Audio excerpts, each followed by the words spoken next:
नमस्कार, मैं वसंत रावल ज्योतिष विद्या ज्ञान चैनल के अंदर आज मैं आपको बताने आया हूं मीन लग्न की कुंडली के अंदर शुक्र की महादशा का फल कैसे देखा जाता है। मीन लग्न की कुंडली के अंदर शुक्र तीसरे और 8वें स्थान का स्वामी बनकर कुंडली का प्रबल मारक ग्रह बनता है, इसीलिए शुक्र की महादशा को बिल्कुल अच्छा नहीं मानते। मीन लग्न की कुंडली के अंदर जब भी शुक्र की महादशा आती है तो तीसरे भाव से और 8वें भाव से जो जो चीजें देखी जाती हैं और शुक्र के कारक तत्व में जो जो चीजें आती है वो सारी बातों का फल देखने को मिलता है। तीसरे भाव से क्या क्या देखा जाता है? मेहनत, पुरुषार्थ, पराक्रम, साहस, छोटे भाई बहन, छोटी मोटी सफर, बाहुबल, अपनी जिम्मेदारियां, अपनी ड्यूटी।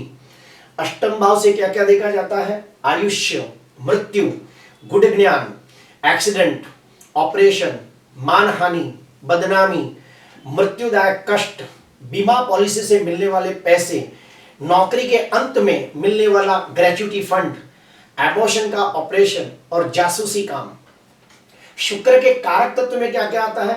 शुक्र यानी कि घूमना फिरना, खाना पीना, ऐशो आरामी, ऐश्वर्य, वैभव, मौज शौक, लग्जरियस लाइफ, देश विदेश की यात्रा, सजना सवरना, प्रेम, प्रेमिका, जातीय सुख, शुक्राणु, अंडे, रत्न अलंकार, हीरे जवेरात और तंत्र विद्या। तो जब भी शुक्र की महादशा आती है तो तीसरे भाव से और 8वें भाव से जो जो चीजें देखी जाती है और शुक्र के कारक तत्व में जो जो चीजें आती है वो सारी बातों का फल देखने को मिलता है। अभी हम लोग जानेंगे कि मीन लग्न की कुंडली के अंदर मान लो शुक्र शुभ स्थिति में है तो शुक्र कैसे शुभ स्थिति में माना जाएगा कि शुक्र तीसरे भाव में और 8वें भाव में स्वगृही होता है। शुक्र लग्न के अंदर उच्च का होकर मालवी योग बनाता है। शुक्र चौथे भाव के अंदर दिग्बली होकर बैठा हो। शुक्र नवमांश में उच्च का हो। शुक्र 6वें, 8वें, 12वें भाव में विपरीत राज्यों की कंडीशन बनाता हो तो शुक्र को शुभ माना जाता है। अगर कुंडली के अंदर शुक्र शुभ स्थिति में हो तो शुक्र की महादशा में कैसा फल मिलेगा? तो सबसे पहले हम तीसरे भाव को कॉन्सेंट्रेट करते हैं। अगर कुंडली में शुक्र शुभ स्थिति में हो तो शुक्र की महादशा के अंदर व्यक्ति को अपने भाई बहनों के साथ रिश्तों में सुधार होने लगता है और रिश्तों में मधुरता बढ़ने लगती है। बार बार छोटी मोटी सफर के योग बनते हैं जिससे आर्थिक लाभ होता है। व्यक्ति बहुत मेहनत करके अपनी काबिलियत, अपने दमखम और अपने बाहुबल से शून्य में से सर्जन करता है, जीरो में से हीरो बनता है। अभी हम अष्टम भाव को कॉन्सेंट्रेट करेंगे। अगर कुंडली के अंदर शुक्र शुभ स्थिति में हो तो शुक्र की महादशा के अंदर व्यक्ति शरीर से स्वस्थ, तंदुरुस्त, निरोगी, दीर्घ आयुष्य प्राप्त करता है। अगर कोई व्यक्ति गुड ज्ञान प्राप्त करना चाहता हो जैसे कि ज्योतिष शास्त्र, वास्तु शास्त्र, रत्न शास्त्र, तंत्र, मंत्र, यंत्र जैसे गुड शास्त्र सीखना चाहता हो तो शुक्र की महादशा को उत्तम माना जाता है। अभी हम आएंगे शुक्र के कारक तत्व के बारे में। शुक्र मौज शौक का कारक है। अगर कुंडली के अंदर शुक्र शुभ स्थिति में हो तो शुक्र की महादशा के अंदर व्यक्ति को बार बार घूमना फिरना, फिर ऐशो आरामी, लग्जरियस लाइफ, नया मकान खरीदने के योग बनते हैं, नया वाहन खरीदने के योग बनते हैं, देश विदेश की यात्रा के योग बनते हैं। व्यक्ति ऐशो आरामी भरा जीवन व्यतीत करता है और समाज के अंदर मान, सम्मान, प्रतिष्ठा, यश, जस, कीर्ति प्राप्त करता है। शुक्र कला का भी कारक है। अगर कुंडली के अंदर शुक्र शुभ स्थिति में हो तो शुक्र की महादशा के अंदर कोई व्यक्ति डांसिंग, म्यूजिक, सिंगिंग, एक्टिंग ऐसी सब कला सीखना चाहता हो, कोई व्यक्ति कोरियोग्राफी, मेकअप आर्टिस्ट, ब्यूटिशियन बनना चाहता हो, इंटीरियर डेकोरेटर का कोर्स करना चाहता हो, ब्यूटी पार्लर की दुकान खोलना चाहता हो, फैशन डिजाइनिंग का काम करना चाहता हो तो शुक्र की महादशा को सर्वोत्तम माना जाता है। अभी हम आएंगे कि मान लो कुंडली के अंदर शुक्र अशुभ है तो उसका फल कैसा मिलेगा। तो अगर कुंडली के अंदर शुक्र अशुभ है तो तीसरे भाव से कॉन्सेंट्रेट करते हैं। शुक्र अशुभ स्थिति में हो तो शुक्र की महादशा के अंदर व्यक्ति बहुत मेहनत करने के बावजूद वो उन्नति, प्रगति, विकास नहीं कर पाता जिसका वो हकदार होता है। व्यक्ति का अपने छोटे भाई बहनों के साथ मनमुटाव, टकराव, खींचपीट बढ़ने लगता है और रिश्ते कमजोर होने लगते हैं। व्यक्ति को बार बार छोटी मोटी सफर के योग बनते हैं जिसमें उसकी आर्थिक नुकसानी के योग बनते हैं और बेफिजूल में समय की बर्बादी होने लगती है। अभी हम अष्टम भाव को कॉन्सेंट्रेट करेंगे।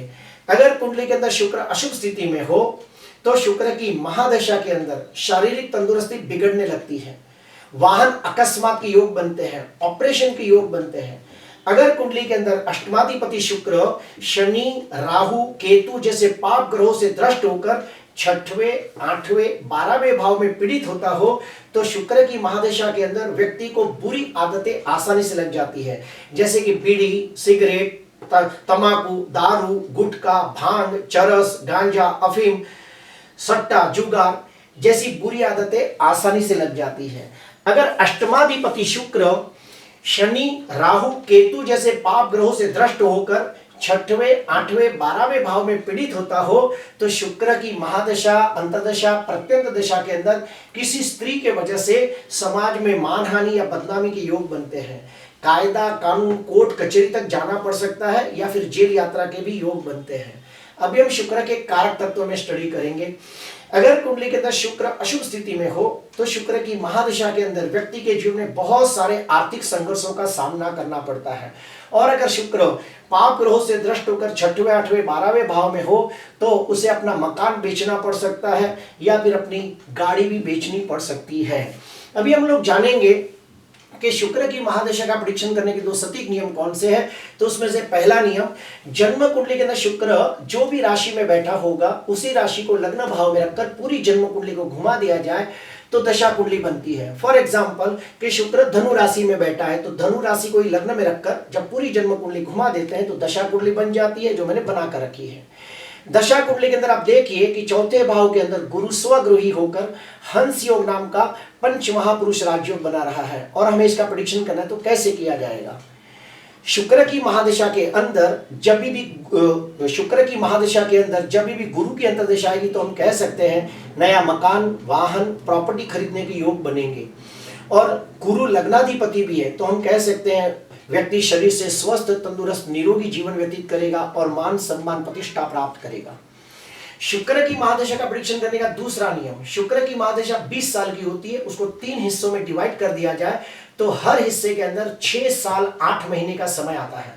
शुक्र की महादशा का जो पहला हिस्सा आता है 6 साल 8 महीने, उसके अंदर जन्म कुंडली के अंदर शुक्र जो भी भाव में बैठा होगा उसका फल मिलेगा। मान लो शुक्र पहले भाव में बैठा है तो पहले भाव से लगती सारी बातों का फल मिलेगा। शुक्र की महादशा का जो दूसरा हिस्सा आता है 6 साल 8 महीने, उसके अंदर शुक्र की जो मूल त्रिकोण राशि है तुला राशि जो अष्टम भाव में है तो अष्टम भाव से लगती सारी बातों का फल देखने को मिलेगा। शुक्र की महादशा का जो तीसरा हिस्सा आता है 6 साल 8 महीने, उसके अंदर शुक्र की जो दूसरी राशि वृषभ राशि जो तीसरे भाव में है तो तीसरे भाव से लगती सारी बातों का फल देखने को मिलेगा। अगर कुंडली के अंदर शुक्र शुभ स्थिति में होगा तो ये सारी बातों का बहुत अच्छा फल देखने को मिलेगा। और अगर कुंडली के अंदर शुक्र कमजोर होगा, निर्बल होगा, पीड़ित होगा, पाप ग्रहों से द्रष्ट होगा तो ये सारी बातों का फल अच्छा देखने को नहीं मिलेगा। अभी हम लोग जानेंगे कि शुक्र की महादशा 20 साल की होती है, उसमें कौन से ग्रहों की अंतर्दशा का फल अच्छा मिलेगा, कौन से ग्रहों की अंतर्दशा का फल अच्छा नहीं मिलेगा। तो मीन लग्न में 3 कारक ग्रह है, लग्नाधिपति गुरु, पंचमाधिपति चंद्र, भाग्याधिपति मंगल। ये तीनों 3 कुंडली के कारक ग्रह है। तो शुक्र की महादशा के अंदर गुरु की अंतर्दशा, चंद्र की अंतर्दशा और मंगल की अंतर्दशा का फल निश्चित तौर पे बहुत अच्छा मिलेगा। ठीक उसके अपोजिट जाते हैं कि मीन लग्न की कुंडली के अंदर सूर्य, शुक्र और शनि ये तीनों 3 कुंडली के मारक ग्रह है। तो शुक्र की महादशा के अंदर सूर्य की अंतर्दशा, शुक्र की अंतर्दशा और शनि की अंतर्दशा का फल बिल्कुल अच्छा नहीं मिलेगा। अगर कुंडली के अंदर कारक ग्रह गुरु, चंद्र और मंगल शुभ स्थिति में होंगे, बलवान होंगे तो उनकी अंतर्दशा का बहुत अच्छा फल मिलता है। अभी हम लोग जानेंगे कि मान लो शुक्र अस्त का है, बाल्यावस्था में है, वृद्धावस्था में है, मूर्त अवस्था में, तो उसके उपाय क्या करने हैं? सबसे पहला उपाय ओम ह्रीम शुक्राय नमः, ओम ह्रीम शुक्राय नमः का 108 रोज जाप करें। स्त्रियों का मान सम्मान आदर करें। किसी गरीब घर की लड़की के विवाह में आर्थिक सहायता करें। दूध, दही, पनीर, शक्कर, सफेद वस्त्र, मिठाई, आटा, मिश्री, खीर ये सबका दान करें। और हाँ, अपनी कुंडली किसी विद्वान ज्योतिषकार को दिखाने के बाद ही निर्णय लेना चाहिए कि आपको कौन सा रत्न पहनना चाहिए। और हाँ, शुक्र मीन लग्न की कुंडली में प्रबल मारक है तो शुक्र का रत्न हीरा गलती से भी नहीं पहनना चाहिए, वरना बहुत नुकसान होगा। क्योंकि मारक ग्रहों का दान पुण्य किया जाता है, रत्न धारण नहीं किए जाते। आज के लिए बस इतना ही। आपको अच्छा लगा हो तो जरूर लाइक करना, सब्सक्राइब करना। नमस्कार।